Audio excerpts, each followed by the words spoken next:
A equipe Ayano entra em um local onde há vários mortos quando algo usa uma metralhadora neles. Eles usam um lança-foguete e conseguem conter ele. Eles começam a ser levados e ela lembra daquele garoto que estava fazendo caminhada enquanto eles estavam no encontro. Ela então vai para um restaurante conversar com a mulher encarregada do prefeito, mas já do outro lado da moeda, Shu e Kisara pagaram a conta de luz, mas ela ainda não foi religada, tirando o fato de que eles salvaram a cidade e mesmo assim estão aí na merda. Ela então pede um favor para saber mais sobre esse tal Tony. Ela então aceita por umas garrafas de vinho e terminam a noite com ela falando sobre Ayano ser a ex do prota e ainda gostar dele. O dia então chega com ele quebrando a cabeça com algo e dizendo ir comer arroz com ovo no restaurante mais caro, feliz por ter recebido o dinheiro dele. Eles saem de casa e o cara chato aparece falando que o prota é abusivo e se aproveita da bondade da Kisara. Ela então vê por acaso a Ayano em um carro e a segue. Ela então chega e tira umas fotos dela. O loiro tenta oferecer ajuda, mas ele não liga pra nada que ele tá falando. Ayano então se encontra com a dupla por causa da foto que a Kisara tirou, quando esse cara se apresenta como da divisão antidemônios, chamado Mikami. Ele fala sobre esse tal Tony, onde ele era de uma máfia e eles decidiram usar poderes de demônio. Mas como eles viram na praça, eles então estão tentando achar aquele cara loiro, porque tem chance dele estar vendendo contrato de demônios. Ele então começa a ficar com raiva por ela estar investigando isso em segredo, mesmo sabendo o objetivo dele. Mikami então recebe uma ligação que diz que Tony foi assassinado. Eles chegam no local do crime, onde foi o hospital, sendo assim, os demônios queriam silenciar eles, e o careca chegou antes dele, onde ele estava inconsciente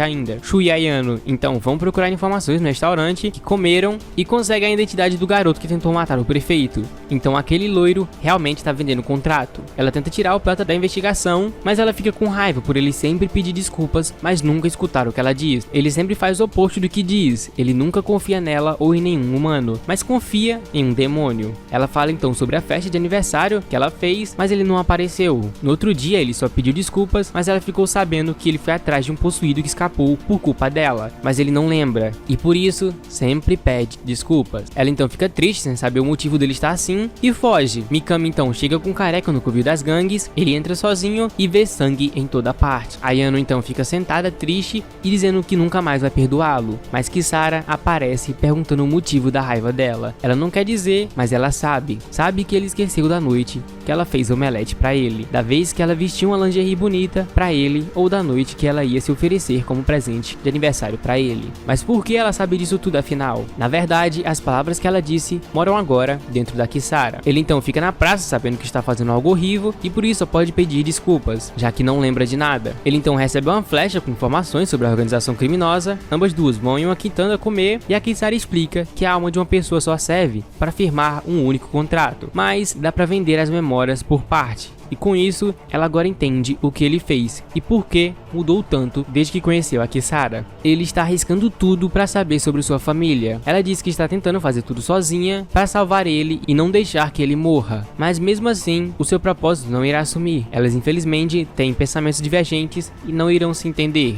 O prefeito então recebe a informação que os orcas arranjaram outro demônio para substituir o Tony e usou ele para acabar com as serpentes. Nesse momento tem uma tropa de polícia ao redor da base, mas como tem chance de enfrentar um possuído, eles estão apenas em prontidão, e por isso ele gostaria de declarar ameaça D, para antidemônios poderem resolver isso. Quando eles escutam tiros, todos pensam em entrar, mas eles não possuem armas suficientes. Quando Shu aparece de bike, entrando nisso de cabeça, vemos um tipo de demônio diferente matando alguém. Ela avança como se estivesse dançando valsa e corta suas cabeças. O prota aproveita para atirar nela, ela desvia a bala e foge para outro cômodo. Ele então entra, mas está em um banheiro com espelhos ao redor. Ela aproveita isso para fazer ele não saber quem é real e foge com êxito. Com isso a polícia entra com Mikami e o careca. Eles não entendem já que um membro da orca morreu quando o cara fala o nome Maria, a tal namorada do Tony, deixando a entender que ela fez o contrato como vingança pessoal e não é uma guerra de gangues. Ayano vai andando quando o possuído aparece diante dela. Ela é atacada, mas desvia. Ela vai pegar sua arma, mas não trouxe. Quando Kisara aparece salvando ela, Shu diz que vai chegar em 3 minutos e ela entrega a arma pra ela.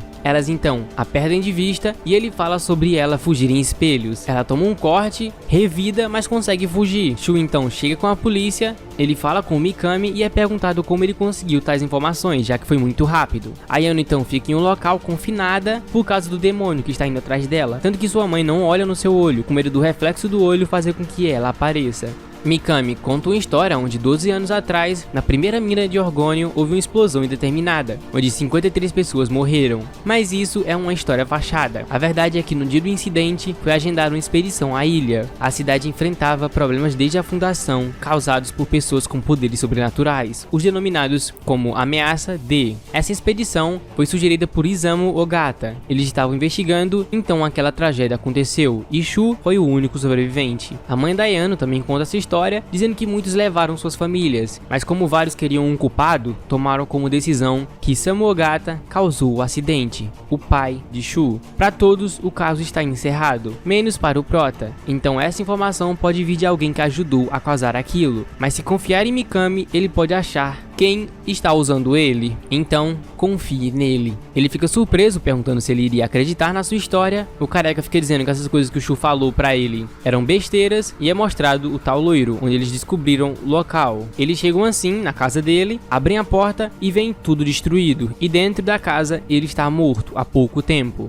e na parede está escrito: falta mais um. A Tari chega com o Shu indo ver a Ayano. Ele diz que ganhou esse caso e veio ficar com ela. Ela então aproveita para perguntar sobre ele, desistir, e agora mostra que sabe sobre tudo, mas ele não liga. Se ele descobrir algo ruim, ele pedirá desculpas. Ela pergunta sobre ele ter entrado na AAA, e ele diz que sua mãe conhecia seu pai, e por isso ele queria o treinamento, mas ela se sente abandonada. Era esse o motivo de namorar ela? Mas ele diz que foi o contrário. A mãe dela ficou furiosa com ele por causa disso, mas ela mesmo assim queria apoiar ele. A noite então chega, com as luzes acabando, a luz de velas. Ele então diz que vai contar algo que ninguém sabe, nem mesmo a Kisara sabe. Tem chances de Kana, a irmã do Prota, estar viva. Ele tem sempre um sonho onde parece como uma memória, onde ela estava pedindo ajuda. Ele achou que tivesse problemas mentais, mas era recorrente. Então, tem chance dela ter sido raptada por um demônio. Por isso ele não pode desistir. Ela então se decide e o beija sem ver seus olhos. Ele não entende, mas ela diz que será a última vez. Eles então ficam juntos, começa a pingar para dentro do armazém, e com o reflexo da água, o demônio ataca. Mas eles já não estavam lá. A Kisara então aparece, mas ela usa a água para fugir. A Ayano aparece pedindo a arma para Kisara. Ela toma uma cabeçada do nada e ela diz que não trouxe porque a arma reflete nela, e fica com raiva pelo que fizeram. O demônio então quebra o teto, deixando mais chance de lutar. O Prota então aparece, mas Kisara o encurrala com raiva dele por aquilo que aconteceu. Ela então pede força total, o beija e consegue poder total. As duas entram em combate e o Shu acorda com uma bala na mão. Ela tenta lutar, mas ela está muito rápida. O Shu então fala com a Ayano, mas ela descobre que a Kisara roubou a memória de minutos atrás. O demônio então vai atacar a Kisara, mas Shu aparece para salvá-la. Ele então joga o dente nela, ela não consegue fugir a tempo e é acertada. A Kisara aproveita e finca a espada em seu peito, matando-a assim, finalmente. O dia então chega, Mikami aparece e agradece pelo caso ter sido resolvido, mas não conseguiram nada do informante. Mas a arma da tal Maria, o possuído, não coincidem com a arma que matou o loiro, então outra pessoa matou ele para silenciá-lo. A Kisara se encontra com a Ayano, onde ela diz que continuará a interferir na relação dos dois, já que a Kisara roubou a memória dos dois juntos, ou seja,